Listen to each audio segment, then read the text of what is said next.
জামাতের যারা লোকজন আছে তারা ঘন ঘন আরবি বলার চেষ্টা করবে, মানে একটা ওয়াজের কারখানা হয়ে যাবে সেখানে। যে তাহেরি যে জিকির করে না, সেই ডিজে জিকির।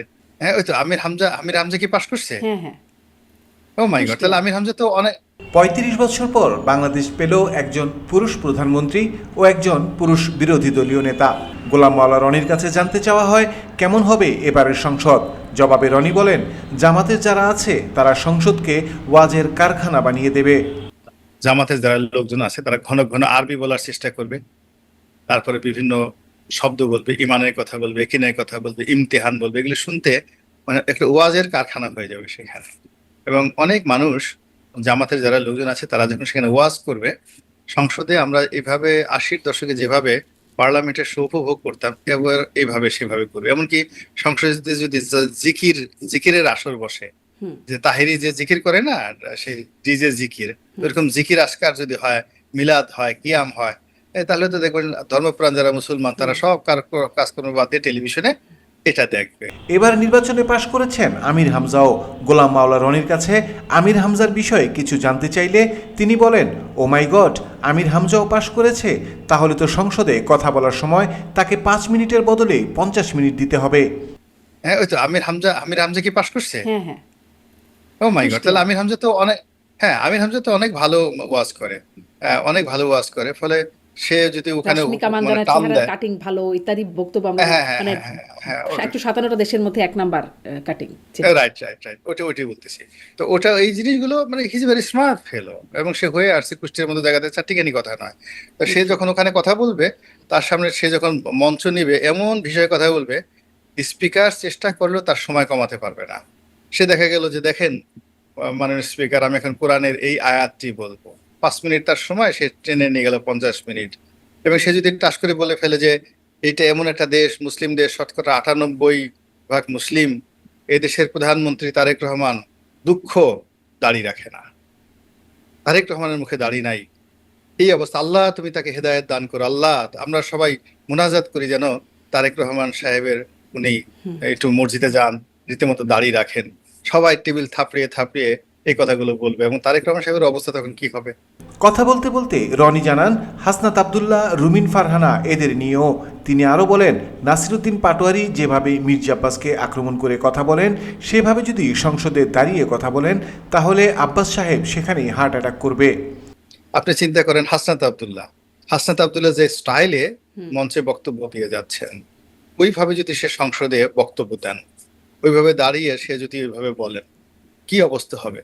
তারপরে নাসিরুদ্দিন পাটোয়ারি যেভাবে মির্জা আব্বাসের জীবন হারাম করে দিয়েছেন, ওই নাসিরুদ্দিন পাটোয়ারির স্টাইলে যদি পার্লামেন্টে বসে সমস্ত জাতির সামনে এই মির্জা আব্বাসকে আবার আক্রমণ করা হয়, বিশ্বাস করেন উনি ওই পার্লামেন্টের মধ্যে হার্ট অ্যাটাক করবেন, এতে হুম। কোনো সন্দেহ নেই। উনি যদি কোনো মন্ত্রণালয়ে থাকেন, আর নাসিরুদ্দিন পাটোয়ারি যে স্টাইলে বলেছে, তার সাথে যদি হাসনাত আবদুল্লাহর মুখে ওই কথাগুলো আসে, আক্তারের মুখে ওই কথাগুলো আসে, নাহিদের মুখে এই কথাগুলো আসে, ফলে পার্লামেন্ট খুব সহজ পার্লামেন্ট হবে না। হুম। এরপরে রুমিন ফারহানা আছে, তার হাস আছে।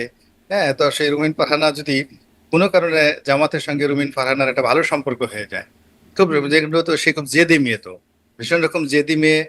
সে তো বিএনপি দ্বারা প্রচন্ড অপমানিত হয়েছে, লাঞ্ছিত হয়েছে, বিএনপির সঙ্গে তার হবে না। এবং ওই জায়গাটা যদি জামাত তাকে ওন করে ফেলে, ফলে এক শেখ হাসিনাকে যেভাবে রুমিন ফারহানারা জামাতে মানে অন করে ফেলবে, ব্যস্ত জামাতেই রেখেছে। পর্দা পুশিতার কথা কোট আনকোট বলেন না না না, জামাতের পর্দা লোকজন।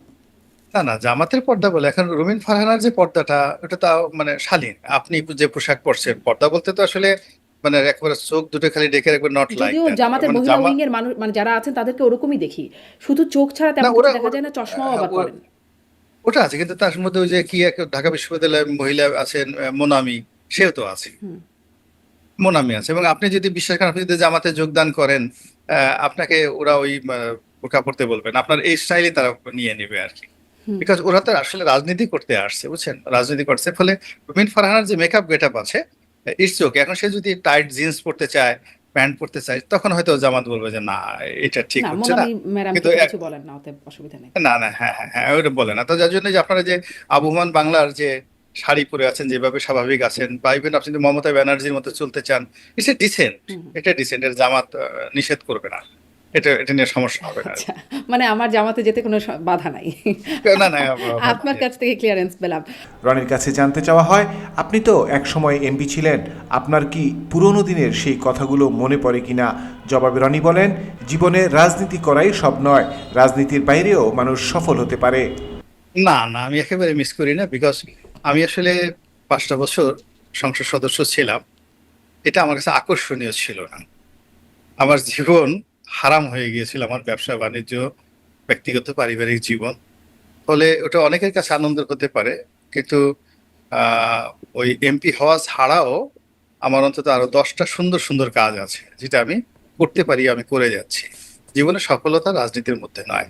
আর মানুষ যে কারণে রাজনীতি করে, মানুষকে পরিচিত, সবাই আপনাকে চিনবে, তারপরে সবাই আপনার কথার গুরুত্ব দেবে, সবাই আপনাকে, মানে আপনি যে কোনো মানুষের সমস্যার সমাধান করতে পারবেন।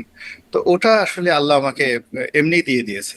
মানে আমি এমপিগিরি ছেড়ে দিয়েছি 2014, কিন্তু 14 থেকে এখন পর্যন্ত আমার কাছে মনে হয়নি যারা এমপি আছেন, মন্ত্রী আছেন, তাদের কারোর চাইতে কোনো অংশে আল্লাহ আমাকে সমাজে খারাপ রেখেছে। আমি একটা নিঃসন্দেহে টেলিফোন জনপ্রিয় করলে বক্তা আপনি শতবার একজন, আছে। একদমই হ্যাঁ তা, হ্যাঁ, এবং ওইটাই আছে। প্রভাবশালীও বটে। গোলাম মাওলা কথা বলেন এটিএম আজহারকে নিয়েও। না, এটা এটা আমি হয় কি, আমার যেমন আইটিএম আজহার সাহেবের সাথে আমি ছিলাম, মানে জেলখানাতে ছিলাম এবং একই রুমে ছিলাম। মানে অবাক করার ব্যাপার হলো, যে নাইস ম্যান। ফার্স্ট থিং হলো যে আমি জামাতে যে কজনই লোককে দেখেছি, আমার কাছে একজন তো ব্যক্তিগতভাবে মনে হয়নি যে এরা যুদ্ধ অপরাধী। হুম। মনে হয় না যে 71-এ খুন, ধর্ষণ, রাহাজানির সাথে এই মানুষগুলো জড়িত। নিঃসন্দেহে 71-এ অনেক মন্দ কাজ হয়েছে।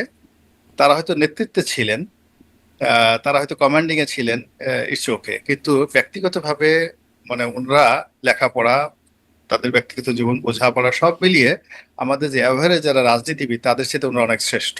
হুম। এতে কোনো সন্দেহ নেই। আপনি এই যে কামরুজ্জামান সাহেবকে আমরা ফাঁসি দিয়েছি, আপনি he was a asset in the politics. Kamaruzzaman Saheb একজন অ্যাসেট ছিলেন। এই যে মীর কাসিম সাহেবের ছেলে আরমান হয়েছে, আর যদি মীর কাসিম সাহেব জীবিত থাকতেন, মানে এটা দেশের জন্য অনেক উপকার হতো।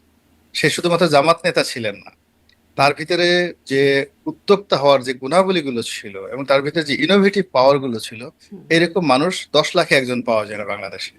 এই যে কাদের মোল্লাকে ফাঁসি দেওয়া হয়েছে, আমি তাদের সাথে মিশেছি, it's unique personality. Quader Mollah সমপর্যায়ের ট্যালেন্টেড লোক। এখন বিএনপি, আওয়ামী লীগ কোনো জায়গাতে সেকেন্ড লোক নাই। কাদের মোল্লার সামনে কলম ধরবে এখন বাংলাদেশে, আমি বলে দিতে পারি যে তার সামনে কলম ধরার মতো কামরুজ্জামান এবং কাদের মোল্লা, এই দুজনের সামনে কলম ধরবে হুম। বাংলা সাহিত্য, ইতিহাস, রাজনীতি, কোনো একটা বিষয় নিয়ে বিএনপি এবং আওয়ামী লীগে প্রথম সারির একজন সিঙ্গেল নেতা নেই। এই মানুষগুলোকে আমরা মেরে ফেলেছি। এখন আমি আওয়ামী লীগ করি, জামাত, তাদের বিরুদ্ধে অনেক অভিযোগ আছে, সবকিছু আছে, বাট আমার কাছে মনে হচ্ছে যে সেই যে যুদ্ধাপরাধীদের যে বিচার হয়েছে, এটাকে আবেগ কাজ করেছে, সেন্টিমেন্ট কাজ করেছে, কিন্তু এখানে আসলে কিন্তু জনাব ন্যায় গোলাম বিচার মাওলা, হয়। আপনি খুব